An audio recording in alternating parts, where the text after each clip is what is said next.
নাজমুলের বয়স কত? 23 বছর। বাসা কোথায়? এই বাসা এখানে জোর দেশের বাড়ি? নাটোর। দেশের বাড়ি নাটোর। আমাদের রুগী নাজমুল, ওর দেশের বাড়ি নাটোর। ও আমার কাছে এসছে, ওর কিছু সমস্যা নেই। আমরা শুনি নাজমুল কি সমস্যা, কি অসুবিধা?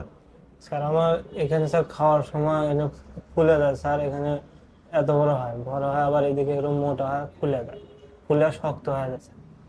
স্যার বিভিন্ন দিন বিভিন্ন রকম হয়, কিন্তু কিছুদিন পর পর এটা 3-4 দিন পর্যন্ত বড় হয়ে থাকে।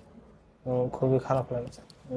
কতদিন যাবত এই সমস্যা? প্রথম দিকে যখন, কারণ এটা শুরু হয়েছে প্রায় 3 বছর হলো, কিন্তু আগে আমি কিছু যখন মিষ্টি খাইতাম 4-5 বছর আগে, মিষ্টি জাতীয় কিছু খাইলে এই যে এই সাইডে স্যার আপনি হাত দিছিলেন এখানে, হুম।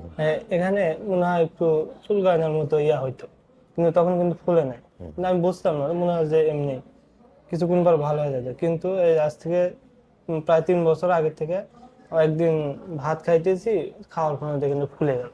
আচ্ছা। হ্যাঁ, কিন্তু প্রথম দিকে নরম ছিল, কিন্তু ইদানিং স্যার এখানে শক্ত হয়ে গেছে, বড়।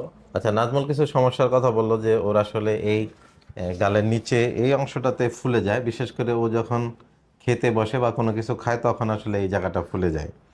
আমাদের বিভিন্ন প্রকার গ্রন্থি থাকে, এর মধ্যে লালা গ্রন্থি আছে, বেশ বড় বড় দুটো লালা গ্রন্থি, এই যে কানের ঠিক এই পাশে একটা, এই পাশে একটা। আবার এর চেয়ে একটু ছোট সাইজের এই গালের নিচে, এই চোয়ালের নিচে দুই পাশে দুইটা লালা গ্রন্থি থাকে। এখান থেকে লালা নিঃসরণ হয়, অর্থাৎ ও যখন খাওয়া শুরু করে তখন কিন্তু এর থেকে লালা নিঃসরণ হতে থাকে। তো এই লালাটা আসার কথা মুখে, ওই লালাটা যেহেতু মুখে আসতে পারে না, কোথাও বাধাগ্রস্ত হচ্ছে, যেই কারণে ওরা আসলে এইটা ফুলে যায়। ও অনেকদিন যাবত ও ভাবছে হয়তো সাধারণ কোনো সমস্যা, যেই কারণে হয়তো ওরকম ভালো ডাক্তারের কাছে ও যায় নাই, বিশেষজ্ঞ ডাক্তারের কাছে ডাক্তারের শরণাপন্ন হয় নাই, সেজন্যই হয়তো ওর আসলে রোগটা ওইভাবে ধরা পড়েনি। ওর কথা শুনে বোঝা যাচ্ছে যে আসলে ওর এই লালা গ্রন্থিতে এ, অর্থাৎ লালা যেই পথ দিয়ে বের হয় ওই পথে অথবা লালা গ্রন্থিতে নিজস্ব কোনো রোগ থাকতে পারে, সেই কারণে আসলে ওর এই অসুবিধাটা হচ্ছে। তা আমরা এইভাবে যদি একটু হাত দিয়ে দেখি, এটা লালা গ্রন্থিটা ওই পাশেরটা বাম পাশেরটা একটু ফুলাই আমার কাছে মনে হচ্ছে, এইভাবে ওকে দেখে এটা বোঝা যাচ্ছে আর কি। আর এইসব লালা গ্রন্থি ওর এগুলো নর্মালি আছে। তারপর আমি একটু ওর মুখের ভিতরে একটু গ্লাভস দিয়ে দেখব যে আসলে এখানে সাধারণত যেই পথ দিয়ে লালাটা আসে, যেই পাইপের মাধ্যমে, ওই পাইপে অনেক সময় ইনফেকশন থাকতে পারে, কিংবা কোনো প্রকার পাথরও থাকতে পারে, অনেক সময় হাতে বাজে, অনেক সময় বাজে না। তো আমি একটু দেখি, একটু এই মাথার একটু নিচের দিকে, হ্যাঁ হ্যাঁ করো, হ্যাঁ হ্যাঁ হ্যাঁ হ্যাঁ।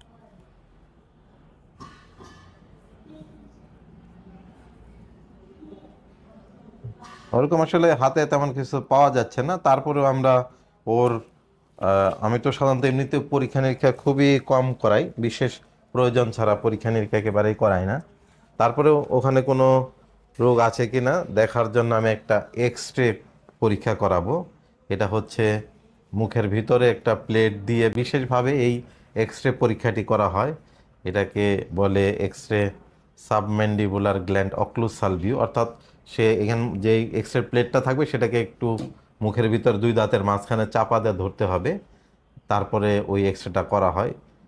এই এক্স রেটা একটু বিশেষ টেকনিকে, খুব এক্সপার্ট যারা এক্স রে টেকনিশিয়ান তারা এটাই করতে পারে, এবং সব প্রতিষ্ঠানও এই এক্স রেটা করতে পারে না। তো আমরা ওর ওইরকম একটা এক্স রে করাবো, তারপর সিদ্ধান্ত নেব যে আসলে ওর এই লালা গ্রন্থিতে বা এই যে লালাটা যেই পথ দিয়ে বের হয়, যে লালার যে নালীটা থাকে জিহ্বার নিচে, যেখানে এই নালীটা শেষ হয়েছে, যেখানে ওপেন হয়েছে, যেখান দিয়ে লালাটা বের হয়, এই পাইপটা আমরা একটু চেক আপ করে দেখবো যে ওর আসলে অসুবিধাটা কোথায়।